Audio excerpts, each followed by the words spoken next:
तो स्वागत है आप सभी लोगों का हमारे यूट्यूब चैनल प्रदीप फार्मा पे। आज हम डिस्कस करने वाले हैं फार्मेसी करने के बाद गवर्नमेंट सेक्टर में उसकी क्या क्या अपॉर्चुनिटीज़ हो सकती है। तो अभी हम शुरू करते हैं। और ये वीडियो सभी फार्मेसी या फिर आपके भाइयों बहनों जो भी फार्मेसी कर रहा है उन सबके लिए इम्पोर्टेंट हो सकती है। तो अपने दोस्तों को भेज दें जो भी फार्मेसी कर रहा है। अगर आप भी फार्मेसी कर रहे हैं तो जल्दी से वीडियो को लाइक कर दें। अभी हम शुरू करते हैं। फार्मेसी में हमें दो कोर्स मेनली देखने को मिलते हैं। एक होता है डिप्लोमा कोर्स और एक होता है बैचलर कोर्स। डिप्लोमा जो होता है वो 2 साल का कोर्स होता है और जो बी फार्मा होता है वो 4 साल का कोर्स होता है जो कि डिग्री होती है। और हम आज डिस्कस करेंगे डिप्लोमा से स्टार्ट करके हम करियर अपॉर्चुनिटीज़ देखेंगे एम फार्मा तक के लिए। सबसे पहले हम स्टार्ट करते हैं डिप्लोमा से। डिप्लोमा अगर एक इंसान कर लेता है तो वो क्या क्या कर सकता है गवर्नमेंट सेक्टर में, उसमें हम देखते हैं। सबसे पहले एक मिनट, ये जो डिप्लोमा के लिए हम अपॉर्चुनिटी बता रहे हैं ये सेम रहेगी बैचलर वालों के लिए भी और मास्टर्स वालों के लिए भी। और अगर हम बैचलर्स में जाते हैं तो वो डिप्लोमा वाले नहीं कर सकते हैं, और मास्टर में जो जाते हैं वो डिप्लोमा और बैचलर वाले दोनों नहीं कर सकते हैं। अब हम डिस्कस करते हैं डिप्लोमा। डिप्लोमा में सबसे पहला कैरियर ऑप्शन आता है आपके पास डिस्पेंसिंग अटेंडेंट का। इसमें आपको लेवल 4 की जो है जॉब मिलती है, जिसका बेसिक पे थोड़ा कम रहता है, लगभग 25,000 के आसपास इनका बेसिक पे रहता है, जो कि फार्मासिस्ट से एक लेवल कम होता है। इसकी वैकेंसी आपको बहुत सारी जगहों पे मिल जाएगी, जैसे कि आमतौर पर इसकी वैकेंसी आती रहती है एम्स में, या फिर आपको आपके स्टेट गवर्नमेंट में इसकी जॉब्स बहुत कम मिलेंगी, लेकिन पीजीआई वगैरह जो ऑटोनोमस बॉडीज़ आपको देखने को मिलेंगी वहाँ पे इसकी जॉब बहुत आती रहती हैं। उसके बाद दूसरी जो कैरियर अपॉर्चुनिटीज़ हो जाती है, जो सबको पता है कि डिग्री या डिप्लोमा करने के बाद इंसान फार्मासिस्ट बन सकता है, और उसके लिए बहुत सारी वैकेंसियाँ समय समय पर आती रहती हैं। और सबसे ज़्यादा जो वैकेंसी आती है वो है एम्स, जो कि सीआरई के थ्रू आती है। ये साल में आजकल 2-2 बार आने लग गई है, और इसमें अलग अलग एम्स, सभी एम्स एक साथ पार्टिसिपेट करते हैं और फार्मासिस्ट को लिया जाता है। इसमें जो क्वालिफ़िकेशन मांगी जाती है, कई सारे एम्स में तो ओनली डिप्लोमा मांगा जाता है, और कई सारे एम्स में डिप्लोमा और डिग्री दोनों एलिजिबल होते हैं। तो आप इसमें एम्स में जा सकते हैं। इसके अलावा फार्मासिस्ट आप आपके स्टेट गवर्नमेंट में बन सकते हैं, जो कि आपकी स्टेट एग्ज़ाम लेती है उसके द्वारा।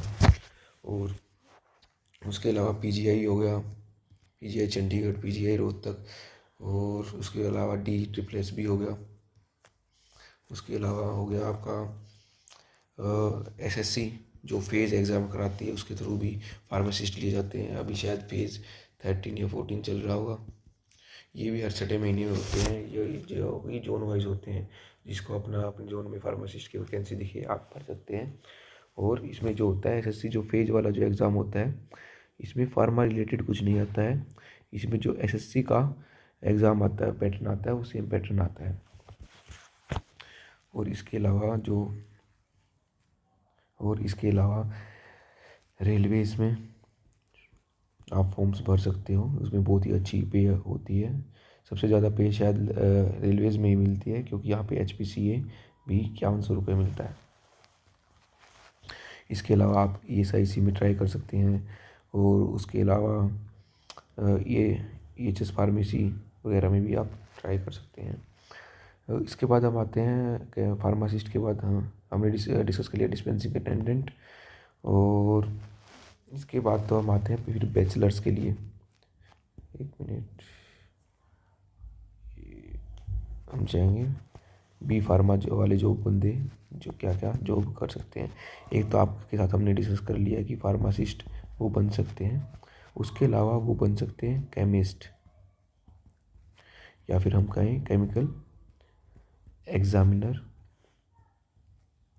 और केमिकल एनालिस्ट। ये एक ही पोस्ट का नाम है, ये अलग अलग नाम से जाना जाता है, हर जगह अलग अलग नाम है इसके। ये भी फार्मासिस्ट के इक्वल की पोस्ट होती है, फार्मासिस्ट ग्रेड 2 के। इसका भी 250 ग्रेड पे होता है। ये नॉर्मली बहुत कम देखने को मिलती है, ये आमतौर पर आपको एम्स वगैरह में दिख जाएगी। और इसके अलावा अगर आपने बी फार्मा कर रखा है तो आप कई स्टेट में क्या होता है कि जो पॉलिटेक्निकल कॉलेज होते हैं उनमें भी आपके लिए जॉब अपॉर्चुनिटीज़ हो सकती हैं वहाँ पे। जैसे कि गवर्नमेंट निकालती है वैकेंसी लेक्चरर के लिए, पॉलीटेक लेक्चरर। आप अगर बी फार्मा कर रखा है तो आपके लिए सबसे बेस्ट जॉब जो रहती है वो रहती है पॉलीटेक लेक्चरर। और इसके बाद हम आ जाते हैं और एक एक जॉब रह गई है, वो आपको बता देते हो जो तो मेन ही थी। सभी जो लोग ये सोच के आते हैं बैचलर्स में कि वो, अगर आप स्टार्टिंग में आपने एडमिशन लिया होगा, टीचर ने आपसे पूछा होगा कि आप बड़े होकर क्या बनना चाहते हो, तो मैं पूरे दावे के साथ कह सकता हूँ 90% पूरी की पूरी बैच ने ये कहा होगा कि हमें डीआई बनना है। हालांकि उन्हें पता नहीं होगा कि डीआई होता क्या है, लेकिन उन्हें ड्रग इंस्पेक्टर बनना है। इसके लिए आपको बैचलर्स डिग्री चाहिए होती है। पहले इसके लिए 18 मंथ का एक्सपीरियंस भी चाहिए होता था, लेकिन सरकार ने अब वो हटा दिया है। तो अब जिसने भी बैचलर्स डिग्री कर की है वो ड्रग इंस्पेक्टर के लिए एलिजिबल है।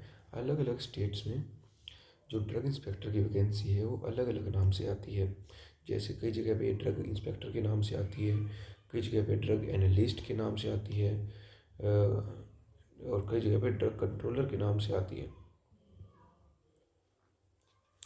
ये बहुत ही पावरफुल जॉब होती है अपनी फार्मेसी सेक्टर की।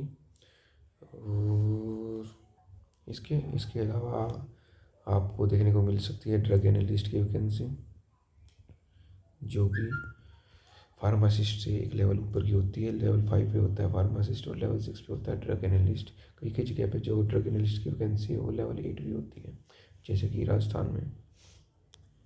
इसके बाद अगर हम आगे चलें तो उसके बाद आ जाता है फार्मेसी में एम फार्मा।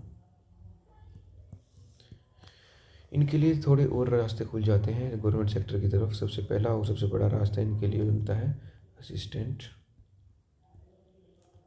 प्रोफेसर, जिसके लिए ये एलिजिबल हो जाते हैं मास्टर्स कंप्लीट करने के बाद। और ये एक लेवल 9 या 10 की जॉब होती है, जो कि ग्रेड 1 के अंदर आती है और बिल्कुल पीस ऑफ माइंड वाली जॉब है। और इसके अलावा आप अगर एम फार्मा कर रखा है तो आप रिसर्च स्कॉलर भी बन सकते हैं या फिर किसी प्रोजेक्ट में भी भाग ले सकते हैं। और ये है, जहाँ तक मेरे को लगता है मैंने सारा कवर कर दिया है। अगर कुछ रह गया तो आप कमेंट में बता सकते हैं। और आपके लिए बता दूँ डिप्लोमा किसके लिए अच्छा रहेगा और डिग्री किसके लिए अच्छी रहेगी। जो डिप्लोमा है वो उन लोगों के लिए ठीक है जिन्हें कम समय में कम मेहनत में और गवर्नमेंट जॉब चाहिए।